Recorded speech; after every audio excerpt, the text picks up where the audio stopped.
শিক্ষার্থীরা, তোমরা অনেকেই একটা সমস্যায় পড়ো, সেটা হচ্ছে কোনো একটা টপিকস যদি তোমাদের কাছে খুব কঠিন মনে হয় বা জটিল মনে হয়, সেই জটিল বা কঠিন বিষয়টাকে তোমরা কি করো, সবসময় স্কিপ করতে চাও বা ভয়ে টাচ করতে চাও না। এই যে একটা সমস্যা, এই সমস্যাটা তোমাদের দীর্ঘদিন হওয়ার কারণে যেটা হয়, ওই টপিক্সটা তোমরা একেবারেই পারো না। পরবর্তীতে কি হয়, এইচএসসির গণ্ডি হয়তো বা তুমি শর্ট সিলেবাসের কারণে বা অন্যান্য অপশান থাকার কারণে সেটা কি করতে পারো, মেকআপ করতে পারো বা এ প্লাস পাইতে পারো। বাট অ্যাডমিশন টেস্টে গিয়ে কিন্তু তুমি অনেক সমস্যায় পড়ে যাও।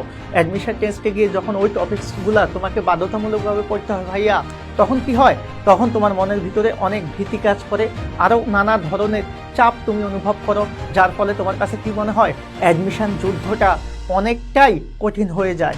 আর এই ধরনের সমস্যা থেকে সমাধানের জন্য আমরা আমাদের প্রত্যেকটা ক্লাসে কঠিন বিষয়গুলোকে কিভাবে সহজে উপস্থাপন করা যায়, কিভাবে সহজে তোমরা সেটাকে রিকভার করতে পারো, সেই বিষয় নিয়ে আমরা বিস্তারিত আলোচনা করব।